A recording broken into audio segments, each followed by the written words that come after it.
وحده. أما بعد فأعوذ بالله من الشيطان الرجيم. بسم الله الرحمن الرحيم. يسبح لله ما في السماوات وما في الأرض الملك القدوس العزيز الحكيم. هو الذي بعث في الأميين رسولا منهم يتلو عليهم آياته ويزكيهم ويعلمهم الكتاب والحكمة وإن كانوا من قبل في ضلال مبين. صدق الله العلي العظيم وصدق رسوله النبي الكريم ونحن على ذلك من الشاهدين والشاكرين.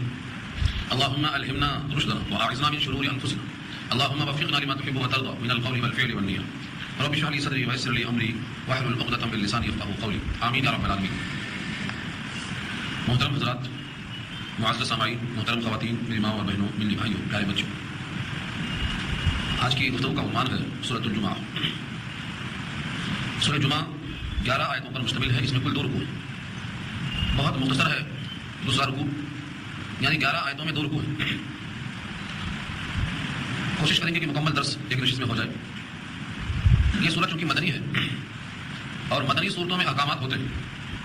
یہ سورت جس کا نام ہی سورہ جمعہ ہے تو جمعہ کے احکامات ہیں اس میں.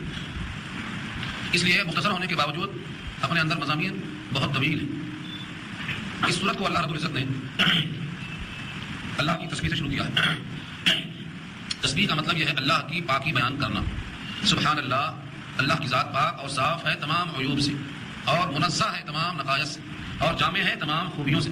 یہ ہے تسبیح کا مطلب. سبحان اللہ جب بندہ کہتا ہے تو معلوم یہ ہوا کہ وہ اللہ کے ذات اور صفات کو ہر عیب سے بری تسلیم کرتا ہے، تمام خوبیوں کا جامع تصور کرتا ہے. یہ ہے سبحان اللہ. تو سبحان اللہ یہ ناؤن ہے. اس میں کوئی زمانہ نہیں ہے کہ ماضی حال مستقبل ہو، پریزنٹ ٹینس ہو، فیوچر ہو، پاسٹ ہو، کچھ بھی نہیں. لیکن جب یسبح آئے گا تو یہ مضارع ہے، پریزنٹ ٹینس ہے اور فیوچر بھی اس میں ہے. قرآن کریم میں کہیں سبح ہے کہیں یسبح ہے. جہاں سبح ہے وہ ماضی اور جہاں یسبح ہے وہ مضارع، یعنی حال اور مستقبل دونوں. اس طرح اللہ کی تمام زمانوں میں ہمہ وقت تسبیح ثابت کرنا مقصد ہے. ہمیشہ اللہ کی ذات کو کائنات کا ذرہ ذرہ تسبیح کے ذریعے سے تنزیہ کو بیان کرتا رہتا ہے اور کرتا رہے گا. دنیا کی ہر شے تسبیح بیان کرتی ہے، جس کا ذکر پیچھے بار آ چکا ہے. اللہ تعالیٰ نے تسبیح کے ساتھ شروع فرمایا یسبح للہ، باقی بیان کرتے ہیں اللہ کی. کون؟ ما فی السماوات، جتنی مخلوقات آسمان میں ہیں، وما فی الارض، اور جتنی مخلوقات زمین میں ہیں. باقی بیان کرنے کی وجہ کیا ہے؟ فرمایا الملک، بادشاہ، القدوس، مقدس، یعنی ہر عیب سے پاک اور صاف. القدوس کے معنی مقدس، جس کے وجود میں کسی قسم سے کوئی عیب منسوب نہ ہو سکتا ہو، تمام عیبوں سے پاک. یہ قدوس ہے، مبالغہ کا صیغہ. فرشتے بھی اللہ کی تسبیح میں سبوح قدوس استعمال کرتے ہیں. سبوح قدوس، تو قدوس کے معنی تمام عیوب سے پاک. العزیز، غالب، یعنی اس کے اوپر کوئی غالب نہیں آ سکتا. اس کا حکم، اس کا فیصلہ، اس کا ارادہ، اس کی قدرت، اس کی مشیت سب پہ غالب. العلیم، الحکیم، حکمت والا، اس کا کوئی حکم حکمت سے خالی نہیں. چاہے وہ حکم عبادات بدنیہ سے ہو، عبادات مالیہ سے ہو، میراث سے ہو، ہر حکم حکمت سے پورا. اگر کوئی حکم اللہ کا بندہ اس نگاہ سے دیکھتا ہے کہ اس میں تو ایسا ہونا چاہیے تھا، ایسا ہو گیا، تو گویا وہ اللہ کے حکم کو حکمت سے خالی سمجھ رہا ہے اور اپنی عقل کو حکیم سمجھ رہا ہے. ساری کائنات کا علم سمیٹ دیا جائے تو فرمایا تمہیں تھوڑا علم دیا گیا ہے. اوتیت من العلم الا قلیلا. اور اللہ کا علم محیط ہے. جب اللہ کا علم محیط ہے تو اس کا حکم حکمت سے خالی کیسے ہو سکتا ہے؟ اور اتنا علم رکھ کر اگر اس کا حکم حکمت سے خالی نظر آتا ہے تو پھر آپ کا تو علم بالکل محدود ہے. آپ کا حکم اور آپ کا دماغ اور آپ کی سوچ اور زیادہ خراب ہوگی. اس بات کو ظاہر کرنے کے لیے کئی واقعات ہیں، کئی حدیثیں، مگر دائیں اور بائیں ادھر ادھر لے جانے سے بات یہاں وہاں لے جائے گی اور آپ کا یہ رکوع رہ جائے گا. اتنی بات نہیں ہے کہ اللہ کی جتنی صفتیں ہیں، صفاتی نام ہیں، وہ ہمارے ایمان کا جز ہونا چاہیے. کہ وہ حکیم ہے تو اس کا کوئی حکم حکمت سے خالی نہیں. وہ عزیز ہے تو غالب ہے، اس پر غلبہ پانے والا کوئی نہیں. وہ قدوس ہے تو تمام عیوب سے پاک ہے. وہ ملک ہے تو بادشاہ ہے، جس کی اطاعت کرنا ہم پر فرض ہے، ورنہ غداری کا الزام لگ سکتا ہے. یہ تمام صفتیں اللہ کی سمجھ کر زمین و آسمان کی ہر مخلوق تسبیح میں لگی ہوئی ہے. یہ اشارہ یہ ہے کہ جب بے شعور مخلوق تسبیحات میں لگی ہے زمین و آسمان کی، تو تم پر سب سے زیادہ کرم ہے اللہ کا. تم کو بدرجہ اولا تسبیح کرنا چاہیے اور تم کو اپنے مالک اور خالق کو ان صفتوں سے یاد کرنا چاہیے.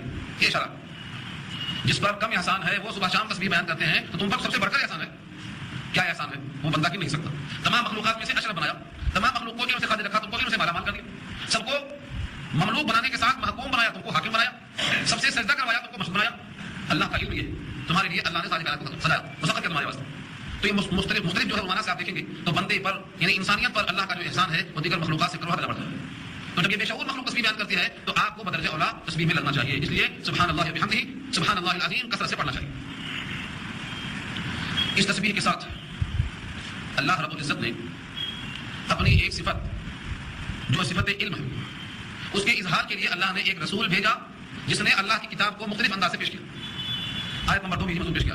ہوا مانے وہی، هو الذی بعث، وہی ذات ہے جس نے بھیجا. فی الامیین، امیین میں امی کی جمع، امی کے معنی ان پڑھ. جس نے کسی سے لکھنا پڑھنا نہ سیکھا ہو اس کو امی کہا جاتا ہے. اہل عرب امی تھی، بمقابلہ یہود کے، یہودیوں کو علم تھا تورات کی وجہ سے، وہ صاحب علم تھے اور ہر علمی کام میں ان کی تصدیق طلب کرتے تھے. اس کے بالمقابل عرب کے لوگ سب کے سب امی تھے. تو امیین سے مراد عرب، ان کو امی کہا. هو الذی بعث فی الامیین رسولا، وہی ہے جس نے بھیجا امیین میں ایک رسول. رسولن میں جو دو زبر ہے اس کو تنوین کہتے ہیں. رسولن ایک رسول. جتنے رسول آئے پورے کے پورے یہود میں آئے، بنی اسرائیل میں آئے، سب بنی اسرائیل میں آئے. حضرت ابراہیم کی اولاد میں اسماعیل، پھر اسماعیل کے بعد ان کی نسل میں سید الانبیاء محمد مصطفیٰ صلی اللہ علیہ وسلم. بقیہ کوئی رسول نہیں آیا، سب ادھر. اس لیے رسولن ایک رسول بھیجا. منہم انہی میں سے. یہ انہی میں سے کیوں کہا؟ کیونکہ بقیہ رسول سب دوسروں کی طرف سے بنی اسرائیل میں آئے تھے. وہ پورا خاندان ہے. ابراہیم، ان کے بیٹے اسحاق، ان کے بیٹے یعقوب، ان کے بیٹے یوسف، ان کے سلسلے سب میں موسیٰ اور عیسیٰ سب چلے آئے. لیکن ادھر اسماعیل کے بعد اس سلسلے میں صرف آپ کی ذات ہے، اس لیے رسولن کا ایک رسول بھیجا. منہم انہی میں سے. اللہ نے ہی بھیجا ہے امیوں میں ایک رسول. امیینا رسول منہم کا اشارہ کر دیا کہ رسول ان میں سے بھیجا. کن میں سے؟ امیوں میں سے.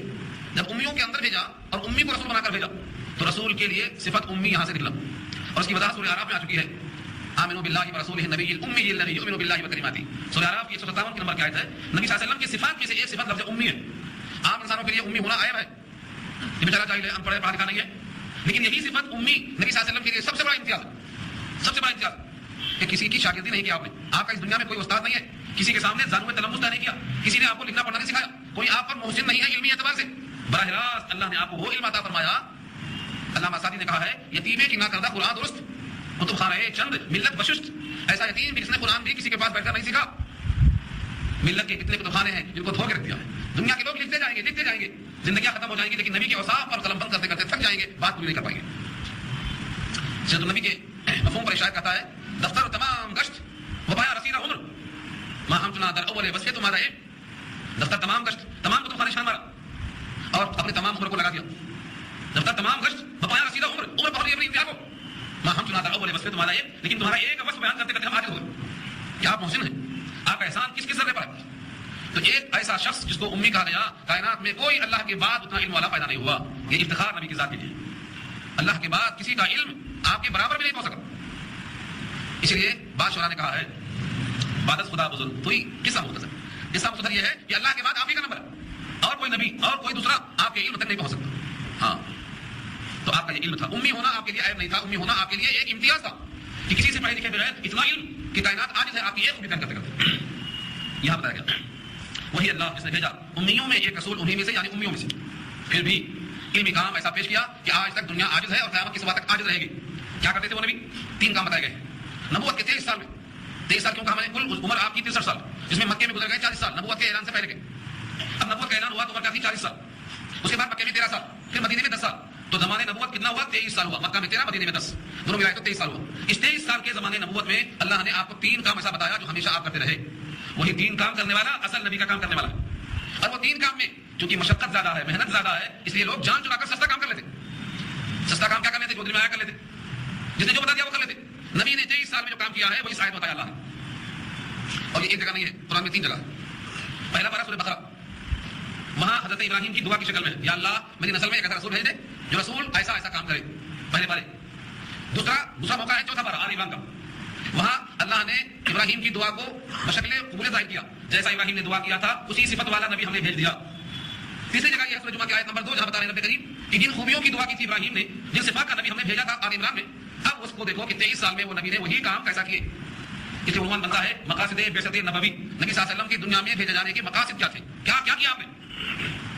تو آپ دیکھو اس عنوان سے 3 چیزیں دکھائی دیں گی. نمبر 1 یتلو علیہم آیاتہ، وہ تلاوت کرتے ہیں لوگوں پر آپ کی آیتیں. یہاں آیات ہی ہے، اس کی آیتیں یعنی اللہ کی آیتیں. پہلے پارے میں کیا ہے؟ آیات کا تیری آیتیں یعنی قرآن کی آیتیں. آل عمران میں بھی آیات ہی ہے، اس کی آیتیں. تو 2 جگہ ملے گا، یہاں آیات ہی اس کی آیتیں. آیات کا تیری آیتیں، جہاں تیری ہے وہاں مخاطب ہے ابراہیم اللہ سے، اور جہاں آیات ہی ہے وہاں وضاحت ہے کہ اللہ کے نبی اللہ کی آیتیں پیش کرتے ہیں لوگوں کو. تو آیتیں پیش کرنا یہ نبی کا کام تھا اور اللہ نے حکم دیا تھا. اور اسی کی دعا ابراہیم نے کی تھی کہ ایسا رسول بھیجو جو آپ کی آیتیں لوگوں کو پڑھ کر سنائے. یہ نبوت یتلو علیہم آیاتہ ویزکیہم، اور ان کا تزکیہ کرے. تزکیہ کیسے ہوتا؟ ایک آدمی کے دل میں کفر ہے، توحید نہیں ہے، کئی خداؤں کو مانتا ہے. آپ نے اس کی حالت دیکھ کر موقع کے لحاظ سے کہ وہ آدمی کس لیول کا ہے، کون سا رکوع سمجھ سکتا ہے، اس کی مناسبت سے آپ نے کچھ آیتوں کا انتخاب کیا، پڑھنا شروع کیا. اس کی آنکھوں سے آنسو کفر کو لے کر بھرے اور اسی محفل میں وہ اسلام قبول کر لیتا. یہ کیا ہے؟ یہ تزکیہ. اسامہ بن طفیل دوسی کا واقعہ سورہ حامی والسجدہ میں آ رہا. نبی کا کٹر دشمن دیکھنا چاہتا تھا. نبی لوگوں نے کہا رکھا تھا کہ جب آنکھ نہیں ملانا وہ میاں بیوی فرق کر دے رہا ہے، بھائی بھائی بلا دے رہا ہے، آنکھ نہیں ملانا. عمر بن طفیل دوسی طواف کرتے کرتے دل میں آیا میں کیسا بزدل ہوں، وہ بھی ایک نوجوان ہے، میں بھی ایک نوجوان ہوں، وہ بھی فصیح میں بھی فصیح، وہ بھی عرب میں بھی عرب، میں اتنا کمزور کہ اسے آنکھ دلا کر بات نہ کر سکوں. اس کو اپنی بزدلی میں غیرت آئی اور شرم آئی. اس نے کہا سنا ہے، اس کا سناتے ہیں آپ نے کہا بیٹھو. آپ نے سورہ حامیم السجدہ پارہ 24 کا پہلا رکوع پڑھنا شروع کیا. جب آیتیں آئیں فَإِنْ أَعْرَضُوا فَقُلْ أَنذَرْتُكُمْ صَاعِقَةً مِثْلَ صَاعِقَةِ عَادٍ وَثَمُودَ. میں تم کو وارننگ دیتا ہوں اگر تم نے اعراض کیا. فَإِنْ أَعْرَضُوا، اگر تم نے اعراض کیا وہ پھیرا اس قرآن سے اس کلام سے تو وہ چمک وہ بجلی وہ گرج جو سمود کے اور رات پہ آئی تھی تم پر بھی آنے کی وارننگ دیتا ہوں. عمر بن طفیل دوسی نے منہ پہ ہاتھ رکھ دیا، کہا بس کر، دیکھا تو آنکھیں باہر رہی ہیں، پورا کفر نکل چکا. یہ کیا تھا؟ یہ تزکیہ. قرآن کریم کی تاثیر ہے، اس پر مستقل کتابیں لکھی گئی قرآن کی تاثیر پر کہ قرآن لوگوں کے دلوں پہ اثر کیسا کرتا، کتنے واقعات اور کتنی آیتیں.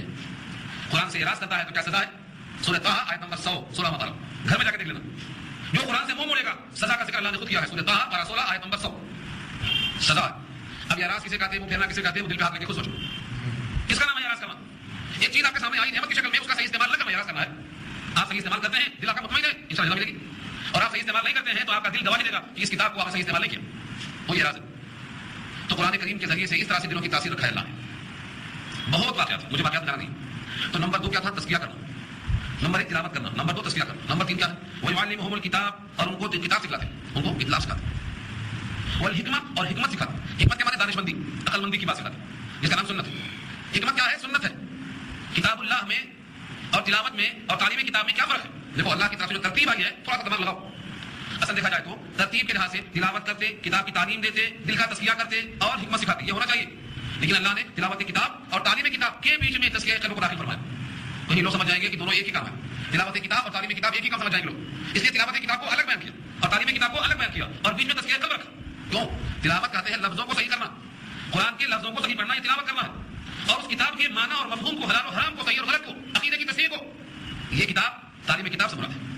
پھر ان کے ذریعے سے جو دل کی صفائی ہوتی ہے، موقع پر آیتیں پیش کرنا. آدمی کس لحاظ کا ہے؟ لوہار ہے، کپڑا بیچنے والا ہے، پڑھا لکھا ہے، جاہل ہے، انانی ہے، رف ہے، کیسا آدمی ہے اس کے حالات کے حساب سے آیتوں کا انتخاب کر کے پیش کرنا، یہ تزکیہ قلب ہے. اور حکمت کی بات کیا ہے؟ دانش مندی کی بات ہے. کس کا علاج کیسے کرنا؟ سب سے بڑا حکیم اللہ، جس نے اپنے نبی کو یہ کتاب دی ہے. انہیں خوب معلوم تھا کہ نبی ہمارے اس پیغام کو پہنچانے کا سب سے زیادہ حق رکھتا ہے. اللہ کا انتخاب ہے. اللہ نے خود کہا اللہ یعلم حیث یجعل رسالتہ، اللہ کو خوب معلوم ہے کہ پیغمبری کس کو دی جائے. حکمت کا موقع پر علاج کرنا، دانش مندی کی بات، عقل مندی کی بات، دانائی کی بات، تح کی بات، جس سے آدمی بجائے بھٹکنے کی سمجھ جائے. کیسا کرتے تھے نبی؟ ہمیں اور آپ کو یہ چیزیں نہیں آتی ہیں کیونکہ ہم نے اس لائن کو پکڑا ہی نہیں. جب ہم قرآن کے ذریعے سے تلاوت کو اور تعلیم کو پکڑیں گے تو تزکیہ قلب ہمارا جب ہو جائے گا تو حکمت کی بات خود ہی آ جاتی ہے. محبت، اس کو آداب محبت خود سکھا دے گی. جب آدمی اترتا ہے اس میدان میں تو اترنے کے بعد اسے خود راستہ مل جاتا ہے. میں ایک نمونہ پیش کرتا ہوں. نبی صلی اللہ علیہ وسلم مخاطب کی رعایت کرتے ہوئے کیسا علاج کرتے تھے، ہم اور آپ کیسا کرتے ہیں. بہت سی مثالیں ہیں، سمجھ میں سب کو آگے سمجھا دینا چاہتا ہوں. ایک بار دیہات گیا اور کہا اللہ کے نبی میں اسلام میں آپ کے ہاتھ پر داخل ہونا چاہتا ہوں. میری ایک شرط ہے، میری ایک شرط یہ ہے کہ مجھے زنا کی اجازت دے دیجیے. سوچو، ایک عام انسان سید الانبیاء سے اجازت چاہتا ہے زنا کی. اس شرط پہ ہم اسلام میں آنا چاہتے ہیں. ہم اور کیا کرتے اسلام آنے کے کچھ کرتے زندہ کے کیا بولتے. اسلام میں جو علاج کیا گیا ہے وہ ایسا نہیں. وہ آدمی جب اسلام میں داخل ہو گیا تو خود کہتا میرے ماں باپ اللہ کے نبی پہ قربان، نہ مجھے مارا، نہ مجھے ڈانٹا، نہ مجھے پٹکارا، نہ مجھے طنز کیا، بلکہ میرے سینے پہ ہاتھ رکھ کر کے پوچھا کیا تم چاہتے ہو کہ کوئی تمہاری ماں سے زنا کرے؟ کہا میں نہیں چاہتا ہوں. کیا تم چاہتے ہو تمہاری بہن سے کوئی زنا کرے؟ کہا میں نہیں چاہتا ہوں. کیا تم چاہتے ہو تمہاری بیوی سے کوئی زنا کرے؟ کہا میں نہیں چاہتا ہوں. کہا جن کی بیوی ہے وہ بھی یہی چاہتے ہیں، جن کی بہن ہے وہ بھی یہی چاہتے ہیں، جن کی بیوی ہے وہ بھی یہی چاہتے ہیں، جن کی خالہ ہے وہ بھی یہی چاہتے ہیں. ہر رشتے کو حضور نے اس سے پوچھا تیری خالہ کے ساتھ کوئی کرے؟ ایک رشتے کو جب بتایا تو اس کے دل میں جذبات بھر گئے. اس کے سامنے معلوم ہوا کہ ماں کی عفت کیا ہوتی، بہن کی عظمت کیا ہوتی، خالہ کی عظمت کیا ہوتی. اس رشتے کو اس نے سمجھا کہ ہاں اس کو جذبات میں لایا. اس کے دل میں جو بجھا ہوا تھا اس کو ابھار کے پیش کیا. اس نے رونا شروع کر دیا اور کہا میں اسی محفل میں آپ کے ہاتھ ایمان قبول کرتا ہوں. اب میری کوئی شرط نہیں ہے اور اب تک مجھے دنیا میں یہ کام بہت پسند تھا لیکن آج سے یہ کام مجھے بہت ناپسند ہو گیا. اس کو علاج کرتے ہیں. یہ تزکیہ قلب ہے. حضور نے ایسا علاج کافروں کا بھی کیا، منافقوں کا بھی کیا، ایمان والوں کا بھی کیا. ہر جگہ لاٹھی نہیں چلتی. لاٹھی تو وہاں چلتی ہے جہاں پہلے اعلان کر دو لا الہ الا اللہ. ہمارے پاس کیا ہے؟ نہ کلمے کی حکمت ہے، نہ کلمے کا راز ہے، نہ قرآن کا پیغام آفاقی بتاتے ہیں. بس ہمارے پاس ایک ہی چیز ہے، لاٹھی اور لاٹھی، جال کا علاج. یہ حکمت ہے. نبی صلی اللہ علیہ وسلم مخاطب کو، اس کے ذہن کو، اس کے علم کو، اس کے مبلغ علم کو جانچ کر کے پھر اسے علاج کرتے تھے. یہ تزکیہ ہے. تو 3 کام یاد رکھ لو. تلاوت کتاب مستقل کام ہے، تلاوت صحیح ہونا. تعلیم کتاب دوسرا کام ہے، کتاب کی تعلیم ہونا. کون سی کتاب؟ قرآن کریم. ان کے ذریعے سے قلب کا تزکیہ. قلب کا تزکیہ کیسے ہوتا ہے؟ ایک تو ہے لا الہ الا اللہ، دل کا تزکیہ ہوتا ہے. اس کا مطلب کون بتائے؟ اس کے اندر جو نزاکت ہے کون بتائے؟ تصریح میں توحید میں فرق ہے کون بتائے؟ اصل توحید کس چیز کا نام ہے؟ ان تمام چیزوں کو سیکھنا اور سکھلانا یہ ہے تزکیہ قلب. اس کے واسطے اللہ نے بتایا ہے کونوا مع الصادقین، سچوں کے ساتھ رہو. اگر آپ کے دل کا تزکیہ چاہیے تو کونوا مع الصادقین، سچوں کے ساتھ رہو، سچائی آئے گی. جیسے بھٹیار خانے میں جائیں گے آپ تو بھٹی کے پاس رہیں گے تو کوئلہ آئے گا، عطار کے پاس بیٹھیں گے تو ادھر آئے گی، علم کے پاس جائیں گے علم آئے گا. جیسی صحبت آپ اختیار کریں گے وہ رنگ آپ میں آئے گا. سبزے کی مارکیٹ میں جائیں گے سبزے کا بھاؤ معلوم ہوگا اور علم کی مارکیٹ میں جائیں گے تو علم کا بھاؤ معلوم ہوگا. آدمی جہاں اپنا وقت لگائے گا اسی لیے اس کا ساتھ میں پیدا ہوں گے. یہ تزکیہ ہے. تو پہلی چیز تزکیہ کیا ہے؟ صحبت علم، صحبت علماء. جن کے پاس خود ہی نہیں علم ہے ان کے ساتھ آپ 100 برس رہیں گے تو کہاں سے علم آئے گا؟ علم آنے کی جگہ سے علم آئے گا. جو ڈاکٹر نہیں ہے وہ علاج نہیں کرے گا، اس کے ساتھ آپ 100 برس رہیں گے تو علاج نہیں ہوگا. آپ جاہل کے جاہل رہیں گے.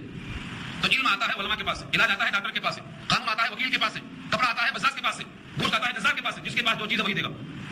آپ چاہتے ہیں کہ گوشت دینے سبزی والے کے پاس نہیں ملے گا. جس کے پاس جو چیز ہے اسے وہ چیز ملے گی. تو قرآن کریم کی ان باتوں سے معلوم ہوا کہ تلاوت کتاب، تعلیم کتاب اور تزکیہ قلب، اور آخری چیز کیا ہے؟ والحکمت، یعنی تقوی کی باتیں، دانش مندی کی باتیں، جو نبی صلی اللہ علیہ وسلم موقع بولتے تھے. نہ وہ آیتوں میں ہے نہ تلاوتوں میں ہے. مثلا کہ صاحب آ کے بیٹھے، جیسے یہ محفل بیٹھی ہوئی ہے ایسا ہی لوگ بیٹھے ہوئے تھے. ایک صاحب آئے، گھوڑا باہر چھوڑ دیا اور جلدی میں آ کے بیٹھ گئے. حضور نے کہا گھوڑا کہاں ہے؟ کہا توکل تو اللہ، چھوڑ دیا بھروسہ اللہ پہ. آپ نے کہا جا کے اس کو پہلے باندھو، ثم توکل اللہ، پہلے باندھو کہ بھروسہ کرو اللہ پر. یہ کیا ہے؟ دانش مندی کی بات. یہ کتاب میں ہے نہیں ہے، نہ یہ کتاب میں ملے گا آپ کو، نہ کتاب کی بات میں مطلب نہیں آئے گا. یہ حضور نے موقع پہ سکھایا. مارے عرب پیش عرب، اپنے مال کی بات سو کرو. انہیں تم بند جائیں گے، اڑ رہے ہوگا تم روئیں گے، کہیں گے ہائے نہ بیٹھا ہوتا درس میں تو اچھا ہے. اس میں غلطی کہاں سے آئی؟ غلطی کہاں سے آئی؟ غلطی آئی آپ کی اس نااہلی سے. آپ کے نظام میں تحفظ ہے ایک جملہ، آپ نے اس کو چھوڑ دیا. بخاری میں واقعہ ہے ابو بردہ اسلمی صحابی کا. وہ نماز پڑھ رہے تھے اور گھوڑے کی رسی ان کے پاؤں میں بندھی ہوئی تھی، کیونکہ ریگستان تھا، کوئی جگہ باندھی نہیں تھی. ایک صاحب نے کہا بطور طنز کرتے ہوئے، اس بڈھے کو دیکھو نمازیں پڑھ رہا ہے اور اسی پاؤں میں. سلام پھرنے کے بعد انہوں نے کہا کہ دیکھو میں نماز میں رہ جاؤں اور گھوڑا چلا جائے اور بعد میں ملامت کرتا ہوں نماز پر، اس سے اچھا یہ ہے کہ میں اپنے نماز کے ساتھ گھوڑے کا تحفظ بھی کروں. اس کا جواب ہے ابو بردہ اسلمی کا، بخاری میں روایت موجود ہے. تو ہمارے پاس تدبیر کو کٹ نہیں کیا گیا، وسائل کو چھوڑا نہیں گیا. یہ ہے عقل مندی کی بات، دانائی کی بات. ایک خاتون کو دیکھا کہ رسی بندھی ہوئی، یوم سلمہ ہے. کہا رسی کیسی ہے؟ کہا رات میں نمازیں پڑھتی ہے، نیند کا غلبہ ہوتا ہے کہیں گر نہ جائے تو اس کو باندھ دیتی ہے. آپ نے کہا چھوڑو جی، یہ کیا ہے؟ نکال کے دیکھو. کیوں؟ اللہ کو اتنی مشقت جھیلنے کی ضرورت نہیں ہے. اتنا ہی عمل کرو جتنا دل میں بشاشت ہو اور دل میں سکون ہو اور دل میں لذت و فرحت و سرور ہو. جس میں آدمی بےتاب ہو، مضطرب ہو، بے چین ہو، ضرورت نہیں ہے اس نماز کو. رسی کا کے پھینک دو. ایک صاحب طواف کر رہے تھے، رسی بندھی تھی ہاتھ میں، کہیں گم نہ ہو جائے. حضور نے کہا یہ کیا ہے؟ کہا کہیں گم نہ جائے، رسی کاٹو. رسی میں باندھ کے لے کے چلنا جانوروں کے مشابہ ہے کہ نہیں ہے؟ یہ ہے انسانیت کے علم بردار. وہ شکل جو بحیثیت انسان کیا ہے وہ یہاں پر مار کھا رہی تھی. حضور نے کہا رسی کاٹو. کیا مطلب ہوا؟ ایک صاحب پیدل جا رہے ہیں، حج کرنے، زخمی ہیں، تھک گئے ہیں، پاؤں میں چھالے آ گئے ہیں، اونٹ پہ نہیں بیٹھ رہے. حضور نے کہا بیٹھ جا، حج کرنے جا رہا ہے تو بھی اونٹ پہ جا رہا ہے، بیٹھ جا. انہوں نے کہا یہ تو ہدی ہے، ہدی کٹنے جا رہا ہے. حضور نے کہا بیٹھ جا. پھر بتایا تو ہدی ہے، ہدی. اب نے کہا بیٹھ جا. نہیں سمجھ رہا. اس کے دماغ میں یہ ہے کہ جو قربان گاہ میں جا رہا ہے اسے کاٹ نہیں سکتے، اس پر بیٹھنا کیسے؟ بیٹھنا یہاں کے خلاف ہے. حضور نے کہا یہ جانور ہے، یہ پیدا ہی ہوا ہے اسی لیے بیٹھ جاؤ. یہ کب ہاں سوار ہو جاؤ. یہ کیا ہے؟ موقع پہ ٹوکنا، موقع پہ سمجھانا، موقع پہ علاج کرنا، آدمی کی حیثیت اور ذہنی قوت دیکھ کر کے اس کی مناسب بات کرنا، یہ ہے حکمت کی بات. یہ سب کیا نبی صلی اللہ علیہ وسلم نے 23 سال میں. اس لیے 23 سالہ زمانے میں جو آپ نے کیا ہے سیرت النبی کی کوئی کتاب پڑھ لو بڑا تھا کہ کیا کیا آپ نے کیا اور کیسے کیسے لوگوں کا علاج کیا. آگے فرمایا خود رب کریم نے وہ انکان من قبل فی ضلال مبین، اگرچہ وہ لوگ تھے اس سے پہلے کھلی گمراہی میں تھے. اس تلاوت سے پہلے، اس تعلیم کتاب سے پہلے، اس تزکیہ قلب سے پہلے، یہ حکمت کی تعلیم سے پہلے پوری قوم کیا تھی؟ کھلی گمراہی میں تھی. یہ کس کا اعلان ہے؟ جس نے پیدا کیا قوم، کائنات کو پیدا کیا. پوری قوم چوری کرتی تھی، ڈکیتی تھی. یہ نہیں کہا کہ پوری قوم چور تھی، پوری قوم ڈاکو تھی، پوری قوم زانی تھی. کیا کہا؟ کھلی گمراہی میں تھے. مطلب یہ ہے کہ راستہ غلط رکھا. ایک لفظ ہمارے پاس ہے جہالت، جس میں ہر برائی آ جاتی ہے. زمانے جاہلیت اس کا نام تھا، قوم کا نام تھا، قوم گمراہ تھی. مطلب کوئی چیز صحیح نہیں. کہیں پانی پینے پلانے پہ جھگڑا، کہیں گھوڑا آگے بڑھانے پہ جھگڑا، جھگڑے بس ختم. کوئی چیز محفوظ نہیں تھی، عزت محفوظ نہیں، مال محفوظ نہیں، کوئی چیز ان کے پاس سلامت نہیں. مگر سب کے سب کیا ہو گئے؟ ساری قوم کے لیے، ساری دنیا کے انسانوں کے لیے نمونہ بن گئے. اب دنیا میں کوئی قوم اتنی عمدہ نہیں بن سکتی قیامت کی صبح تک. جو نہ تھے اوروں کے ہاتھی بن گئے، جو نہ تھے خود راہ پر اوروں کے ہاتھی بن گئے. کیا نظر تھی جس نے مردوں کو مسیحا کر دیا. 23 سال میں جو گمراہ قوم تھی ان کو بنا دیا مقتدا اور پیشوا، اور ان کے عمل کو نمونہ اور آئیڈیل. ساری دنیا کی مہذب بن جائے، صحابہ کی طرح دل ایمان والا نہیں بنا سکتی. کیوں؟ کیونکہ حضور نے ان 3 کاموں سے ان کا علاج کیا تھا. آج امت علاج کر رہی ہے، یہ 3 کام سے نہیں کر رہی. اس واسطے کچی کی کچی ہے. نہ تعلیم کتاب ہے، نہ تزکیہ قلب ہے، نہ حکمت کی تعلیم ہے، نہ تلاوت صحیح ہے. جب تک امت اس کام پر نہیں آئے گی اس کا علاج ہو ہی نہیں سکتا. 23 سال میں حضور نے کر کے دکھا دیا. حضرت عمر بن خطاب رضی اللہ تعالیٰ عنہ اپنے داڑھی کو پکڑ کے رات میں مخاطب کرتے تھے. عمر تو ابن خطاب ہے، خطاب کا بیٹا ہے، اونٹ چلایا کرتا تھا، اونٹ کا چرواہا تھا. تجھ کو اللہ کے نبی نے فاروق اعظم بنا دیا، حق اور باطل میں فرق کرنے والا بنا دیا. کیسے بنے وہ؟ انہیں 3 کاموں سے بنے. تو آپ یہ طے کر لو زندگی کا بقیہ حصہ آپ کو ان 3 کام میں لگانا ہے. تلاوت کتاب، تعلیم کتاب، تزکیہ قلب اور تعلیم حکمت. موقع دیکھ کے بات کرنا. ایک ہی جواب سب کو نہیں ہوتا، ہر آدمی کو ایک جواب نہیں چلتا. ایک صحابی نے کہا اللہ کا رسول سب سے بہتر عمل کون سا ہے؟ آپ نے کہا الصلاۃ علی وقتها، وقت پر نماز پڑھنا. پھر صاحب آئے، اس نے کہا یا رسول اللہ سب سے بہترین عمل کون سا ہے؟ الجہاد فی سبیل اللہ، جہاد کرنا اللہ کے راستے. پھر ایک شخص آیا، اس نے کہا سب سے عمدہ عمل کون سا ہے؟ کہا بر الوالدین، ماں باپ کی خدمت کرنا. ایک ہی سوال کے 3 جواب کیسے ہوئے؟ یہ حکمت ہے. دیکھا کہ یہ بزدل ہے تو جہاد کرا اس کے سامنے. دیکھا ماں باپ کو تنگ کر رہا ہے تو کہا بر الوالدین. دیکھا کہ یہ شخص نماز میں کوتاہی کرتا ہے تو ہمارا صلاۃ. مخاطب کو اس کے حالات کو دیکھ کر کے علاج کرنا. ایک ہی غلطی کیا، اس پر کیا کفارہ ہے، کیا جنایت ہے؟ ایک بات کہا غلام آزاد کرو. دوسرا آدمی خود غلام ہے، کہاں سے کرے گا آزاد؟ کہا 60 سال خیرات کرو. کہا میرے فقیر ہے نہیں، میں ہی فقیر ہوں، کہاں سے دوں؟ کے آئے 60 سال کھجوروں کا کائلو آ گیا, جا کے غریبوں پر بانٹ دو. اس نے کہا مجھ سے بڑا غریب کائنات میں کوئی ہے نہیں. آپ نے کہا ہنستے ہوئے جا کے تمہارے مطلب چلو, کیا یہ علاج ہے؟ نبی نے کہا کہ نہیں بھیج دیا ہے, محبت میں رکھا ہے. دوسرے لوگ سمجھتے تھے کہ آپ بہت سخت ہے, لیکن جب قریب آتے تھے تو بہت نرم پاتے تھے, اور آپ نرم نہ ہوتے تو لوگ بھولتے نہیں تھے آپ سے. تو اللہ کا اعلان ہے کہ آپ سے پہلے لوگ کھلی گمراہی میں تھے, لیکن نبی صلی اللہ علیہ وسلم نے ان تینوں کے ذریعے سے ان تمام کو آہستہ آہستہ ساری کائنات کا پیشوا مقتدا بنا دیا. اب اللہ کی نگاہ میں وہ نمونہ ہے. صحابہ کے ایمان کے بارے میں بیان کیا, اس پر آپ کو باہر دیکھنا ہے تو پھر کسی موقع پر دیکھیں گے. آپ سورہ صف کے آخر میں, سورہ فتح کے آخر میں دیکھیں گے آپ انشاءاللہ اللہ کے نبی صلی اللہ علیہ وسلم صحابہ کو کیسا بنایا تھا. اب یہاں سے آپ کو دیکھنا یہ ہے لفظوں کے ساتھ, اگرچہ وہ لوگ اس سے پہلے پوری گمراہی میں تھے. وآخرین منہم لما یلحقوا بہم, اور دوسرے انہی میں سے جو ابھی تک ان کے ساتھ شامل نہیں ہوئے. وآخرین دوسرے, منہم انہی میں سے یعنی امیوں میں سے, لما یلحقوا بہم ابھی تک ان کے ساتھ ملحق نہیں ہوئے, شامل نہیں ہوئے, پیدا نہیں ہوئے. اس سے مراد کون ہے؟ یعنی حضور پاک جس طرح امیوں کے لیے رسول تھے, دوسروں کے لیے بھی رسول ہیں جو ابھی ان سے نہیں ملے. قیامت تک جتنے لوگ امت محمدیہ میں پیدا ہوں گے یہ مراد ہیں واقعی نسل. امت کی بڑی خوشخبری ہے کہ ابھی رسول کے جتنے لوگ مخاطب تھے ابھی اس میں کچھ لوگ پیدا ہی نہیں ہوئے ہیں, ان کے واسطے بھی آپ نبی ہیں, ان کی بھی آپ اصلاح کریں گے, ابھی تک ان کے ساتھ نہیں ملے. وآخرین منہم, اور دعویٰ ان مومنوں کے دوسرے, لما یلحقوا بہم جو ابھی تک ان میں شامل نہیں ہوئے. نبی صلی اللہ علیہ وسلم سے پوچھا گیا کہ یہ کون لوگ ہیں؟ وآخرین منہم سے مراد کون لوگ ہیں؟ آپ نے ایک بار سن کر کے خاموشی اختیار کی. پھر کسی نے دوبارہ پوچھا. جب دو بار سوال ہوا تو آپ نے کہا, آپ کے بائیں طرف یا دائیں طرف سلمان فارسی بیٹھے ہوئے تھے, ان کی زبان پہ آپ نے ہاتھ مارا, کہا یہ مراد ہے, اس کی قوم مراد ہے. سلمان فارسی کی قوم میں سے کچھ لوگ ایسے ہوں گے, کچھ لوگ ایسے ہوں گے اگر علم ہوگا سوریا تارے کے پاس تو وہاں سے جا کے حاصل کر کے لائیں گے. سلمان فارسی فارس کے تھے, فارس والوں کے لیے بہترین علامت ہے. وہ کون شخص ہے جو فارس میں سے ہے؟ تاریخ میں تتبع کے بعد آج تک اس کا مصداق لوگوں کی نگاہ میں حضرت امام ابو حنیفہ رحمۃ اللہ علیہ ہے. وہ فارسی النسل ہے. نعمان بن ثابت, ابو حنیفہ ان کی کنیت ہے. حنیفہ آپ کی بیٹی ہے, اس کے آپ والد ہے تو ابو حنیفہ ہو گیا. اصل نام کیا تھا؟ نعمان بن ثابت. یہ مراد ہے. اگر علم سوریا پہ ہوگا آسمان پہ تو وہاں سے حاصل کریں گے.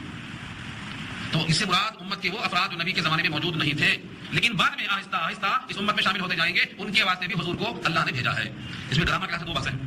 ایک تو یہ والذی بعث بالأمیین رسولا منہم, ان میں سے ایک رسول کو بھیجا, کس کی طرف بھیجا؟ امیوں کی طرف, اور دوسرے ان لوگوں کی طرف جو ابھی شامل نہیں ہوئے, بعد میں پیدا ہوں گے. ایک مضمون تو یہ ہوگا. اور آپ نے ان لوگوں کی اصلاح کیا, اور دوسرے وہ لوگ جو ابھی شامل نہیں ہوئے ان کی بھی اصلاح کیا, یعنی ان کی کتاب سے, ان کی تعلیمات سے, ان کے فالوورز کی اتباع سے ان کا بھی علاج ہوتا رہے گا. چنانچہ قیامت تک جتنے لوگ اصلاح کریں گے, ہر ایک اصلاح کرنے والے کے عمل کے برابر ثواب حضور تک خود بخود پہنچتا رہے گا, کیونکہ یہ سلسلہ وہاں سے قائم ہوا ہے. جو بندہ اصلاح کے کام میں لگے گا اس کے تمام ثواب کو نبی تک خود بخود پہنچے گا, کیونکہ اصول ہے جو نیکوں کے نیک کام کی بنیاد رکھتا ہے, جتنے لوگ اس میں شریک ہوں گے سب کے برابر تنہا ثواب ملے گا اس کو. تو یہاں سے بہت بڑی پیشین گوئی ہے امت کے لیے. وہ العزیز الحکیم, اور اللہ غالب ہیں, حکمت والے. غالب سے مراد جس کی اصلاح کا فیصلہ کریں گے اسے کوئی روک نہیں سکتا, اور حکیم سے مراد حکمت والے ہیں. اب قیامت تک کسی نبی کی ضرورت کیوں نہیں ہے؟ کیونکہ نبی کا کام امت پر تقسیم کر دیا گیا, اور کتاب ایسی کر دیا کہ اس کی حفاظت اپنے ذمہ لے لیا. سابقہ تمام کتابیں جب متغیر ہو گئی, محرف ہو گئی, چینج ہو گئی, تب نئی کتاب کی ضرورت پیش آئی. تو کتاب کس پر نازل کی جائے؟ تو نبی کی ضرورت پیش آئی. اب چونکہ وہ کتاب کا تحفظ اللہ کے ذمہ ہے, کتاب کوئی چینج نہیں کر سکتا, اور حضور نے اس کتاب پر عمل کرنے والا ایک قابلہ بنا دیا صحابہ کی شکل میں, اور صحابہ نے اپنے بعد تابعین کی شکل میں, اور تابعین نے اپنے بعد سلسلہ قائم کر دیا ہے. آج تک محافظین چلتے ہیں, ایک نبی کے کروڑوں چاہنے والے اسی کام پہ لگے ہوئے.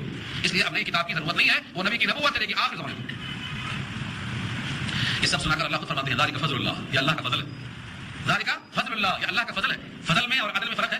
ایسا برابر تولنا یہ عدل ہے, جھکتا ہوا تولنا یہ فضل ہے. حضور کا حکم ہے زن ورجح, جھکتا ہوا تول, برابر تولے گا تو گراہک کو تو مطمئن تو کرے گا مگر خوش نہیں کر سکے گا, اور جھکتا ہوا تولے گا اس کا دل جیت لے گا. تھوڑا سا فرق, زیادہ نہیں. زن ورجح تولو, جھکتا ہوا تولو, یہ کیا, یہ حکمت ہے, دانشمندی کی بات. نبی صلی اللہ علیہ وسلم کی ایک جملے میں بڑی بات ہے. آپ اس گراہک کو ہمیشہ کے لیے چپکا لیں گے اگر جھکتا ہوا تولیں گے, کہیں جائے گا نہیں, وہ کہے گا واہ کیا تاجر ہے, وہ دور جائے گا. ہر ایماندار تاجر کامیاب ہوا ہے تعلیم کا, اور جو ایماندار تاجر نہیں ہے وہ بدنام ہو کر ٹھکروں میں آ گیا ہے. ایمانداری سے کرو سودا, کبھی ناکام نہیں ہوں گے. تو جھکتا ہوا تولنا کیا ہے؟ دانشمندی. اللہ فرماتے ہیں ذالک فضل اللہ, یہ اللہ کا فضل ہے. یؤتیہ من یشاء, جس کو چاہتا ہے وہ دیتا ہے. اس نے چاہا آدم کو چنا, نوح کو چنا, انبیاء کرام کو چننا, یہ اللہ کی مشیت پر ہے, اس میں کسب کا دخل نہیں ہے. واللہ ذو الفضل العظیم, اللہ بڑے فضل والے ہیں. بڑے فضل والے کیوں فرمایا؟ اللہ کا فضل ساری کائنات کو محیط ہے. کوئی یہ نہ سمجھے کہ یہ فضل اب ہم کو تو نہیں ہو سکتا, ہم فضل کے لائق نہیں. فضل اتنا بڑا ہے کہ کوئی بندہ مایوس نہ ہو, بلکہ ہر بندہ اللہ کے فضل کو بڑا سمجھ کر حاصل کرنے کی کوشش کرے. اب کچھ لوگ قرآن کریم کو لیتے ہیں لیکن قرآن کریم سے فائدہ نہیں اٹھاتے. گھر میں قرآن ہے, فائدہ نہیں اٹھاتے. اس کی مثال میں اللہ نے ایک ایسی مثال دیا ہے کہ جیسے کسی آدمی کو کتابیں منتقل کرنا ہے تو گدھے کو بلایا, اور گدھے پر کتابوں کا گٹھا لاد دیا, بھائی گھر یہاں سے وہاں منتقل کرنا ہے, منتقل کر دیا. اس گھر سے اس گھر, اس شہر سے اس شہر, گدھے کے پیٹھ پر کتابوں کا گٹھا لاد دیا. اس گدھے کو اس کتاب سے فائدہ ہوا؟ کہا کوئی فائدہ نہیں ہوا. کہا جو تورات کو اٹھا لیے لیکن اس پر عمل نہیں کیے, بالکل ان کی مثال اس گدھے کی ہے. اس گدھے پر کتابوں کا گٹھا لیکن کتابوں کا گٹھا پیٹھ پہ ہے, عمل سے کوئی فائدہ نہیں. اگلی آیت میں دیکھو یہی مضمون ہے. مثل الذین حملوا التوراۃ، مثال ان لوگوں کی جو دیے گئے تورات، حملوا التوراۃ مانے لادے گئے تورات، یعنی دیے گئے تورات. وہ تورات ایک احکامات کا مجموعہ ہے جو ان کو دیا گیا، ان پہ سوار ہو گیا کام. جو آدمی کام نہیں کرنا چاہتا اس کو ایسا ہی کرتا.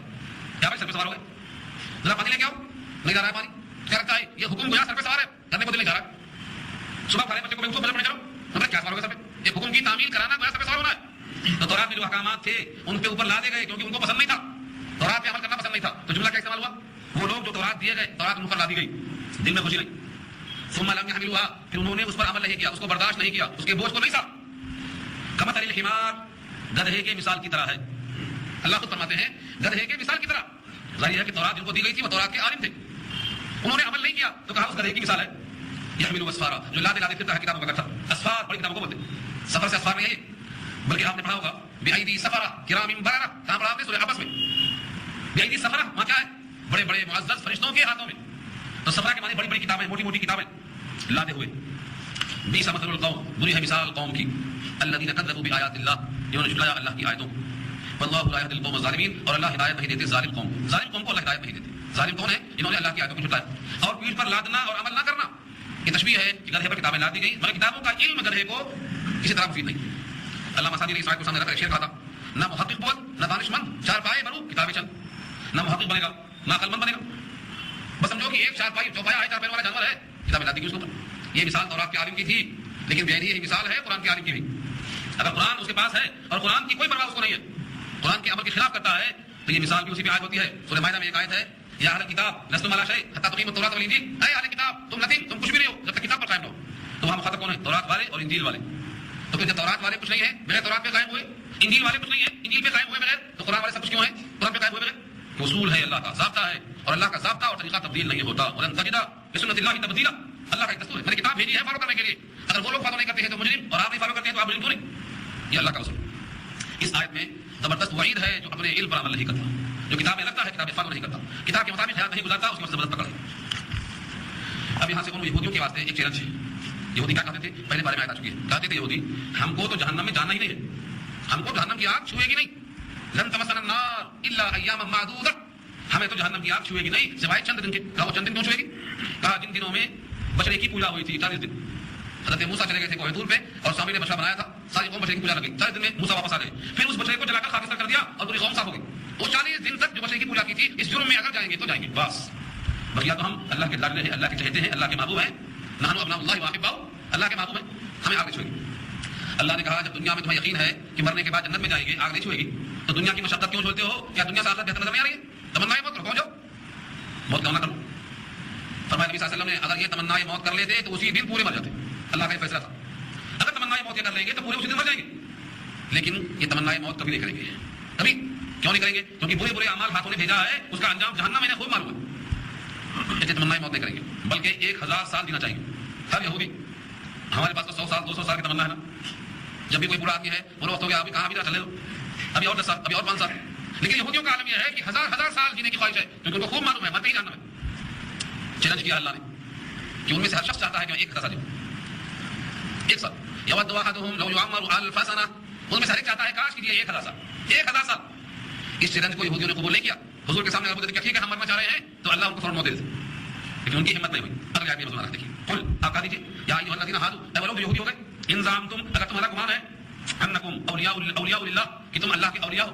اولیاء جمع ہے ولی کی، ولی مانے دوست، اللہ کے چہیتے، اللہ کے لاڈلے. اگر تمہارا گمان ہے کہ تم اللہ کے چہیتے ہو، من دون الناس، لوگوں کے علاوہ، صرف یہودی ہی اللہ کے چہیتے ہیں، باقی اور لوگ اللہ کے چہیتے نہیں ہیں. فتمنوا الموت، تو تم تمنا کر لو موت کی، تمنا موت کر لو. ان کنتم صادقین، اگر تم سچے ہو، تم سچے ہو کہ تمہارے واسطے مرنے کے بعد جنت ہے، تم اللہ کے لاڈلے ہو، تم کو آگ نہیں چھوئے گی، یہ سب سچی باتیں ہیں. تو مرنے کے بعد جاؤ جنت میں، کیوں یہاں جما رہے ہو؟ تمہاری باتیں کیا بچ رہی؟ نبی صلی اللہ علیہ وسلم کا ارشاد ہے اگر اس میں سے کوئی بھی ہمت کر کے قبول کرتا ہے اس چیلنج کو تو اسی دن مر جاتا، اسی وقت مر جاتا. اب یہاں ایک نئی بات چلتی ہے، موت کی تمنا کرنا کیسا ہے. ارے بات ہے یہاں پر یہ بحث لائی جا سکتی ہے اور چھوڑی بھی جا سکتی ہے، کیونکہ آئے سے کوئی تعلق نہیں. یہ ان کے حد میں مخصوص چیلنج تھا، ان کے اس جھوٹ کی وجہ سے کہ وہ اللہ کے لاڈلے ہیں اور جنت میں جائیں گے اور جہنم کو نہیں چھوئے گی. چیلنج تھا. عام انسانوں کے واسطے تمنا موت کا چیلنج نہیں ہے. البتہ دنیا سے گھبرا کر موت کی تمنا کرنا ممنوع ہے. مجھے جرات ہے اللہ کے سامنے کہ میں آ رہا ہوں، اللہ دے کے دیکھو چیلنج ہے اللہ میں، اس لیے ممنوع ہے موت کی تمنا کرنا.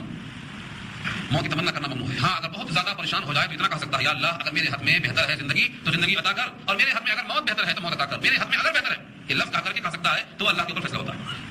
لیکن گھبرا کے بدعا کر لینا, جل جانا, خودکشی کر لینا, یہ حقیقت میں ہمارے پاس جب خبریں آتی ہیں کہ فلاں مسلمان مر گیا, خودکشی ہو گئی, تو دل میں یقین آتا ہے کہ اس کے دل میں ایمان نہیں تھا. مومن ایسا کر ہی نہیں سکتا, کیونکہ خودکشی کرنے والا جیسا مرے گا اسی طرح جہنم میں ہمیشہ مرتا رہے گا. گر کے مرا ہے گر کے مرتا رہے گا, جل کے مرا ہے جل کے مرتا رہے گا, چاقو سے مار لیا ہے چاقو سے مار کے مرتا رہے گا. خودکشی حرام ہے. کسی بھی حال میں اگر اپنے آپ کو مار لے گا تو ہمیشہ جہنم میں ویسا ہی مرتا رہے گا. تو اصل میں یہ لوگوں کو نہ ایمان معلوم ہے نہ ایمان کا تقاضا معلوم ہے. علم کم ہونے کی بنیاد پر غلطیاں ہو رہی ہیں, ورنہ علم اگر ایمان کا آ جائے تو مومن یہ غلطی کر ہی نہیں سکتا. تمنا موت درست نہیں ہے. اس پر کئی واقعات ہیں, غزوہ حنین کا ایک واقعہ ہے, لیکن واقعات میں جائیں گے تو بات پوری نہیں ہوگی. اتنی بات نہیں ہے کہ موت کی تمنا کرنا جائز ہے. اور جو لوگ کہتے ہیں اب تو گھبرا کیوں کہتے ہیں کہ مر جائیں گے, اور مر کے بھی چین نہ پایا تو کدھر جائیں گے. ایسا ہے جیسے کوئی کہے کہ ماں کے پیٹ میں بے چینی ہے, باہر نکل جاؤ, 9 مہینہ نہیں ہوا نکل کے باہر آ گیا, تو کیا ہوتا ہو دفن ہوتا ہے. ابھی کس کام میں آتا ہے. اگر نکما ہے بچہ, ناقص ہے بچہ, اور ماں کے پیٹ میں گناہ سمجھ کے باہر آ گیا زبردستی کر کے, کیا کرے گا, دنیا میں بھی نکما رہے گا. ایسے کوئی دنیا سے گھبرا کے خبر چلا گیا تو وہاں بھی نکما رہے گا, جان میں جائے گا, کوئی رفتہ نہیں اس کے واسطے. اس واسطے آدمی پر لازم ہے کہ اللہ کے فیصلے پر کسی حال میں اس کو مطمئن ہونا چاہیے, اور کوئی شکل نہیں. گھبرا کر کے اللہ کے حکم کے خلاف نہیں کرنا ہے. یہ بس بتاتے ہیں جب کوئی بندہ خودکشی کر کے جاتا ہے تو اللہ فرماتے ہیں بادرنی عبدی, میرے بندے نے میرے فیصلے کے خلاف جلد بھی کیا. کتنا پتا تو تمنا موت جائز نہیں ہے. کسی بھی حال میں تمنا موت نہیں کرنا چاہیے. مرا کر گیا.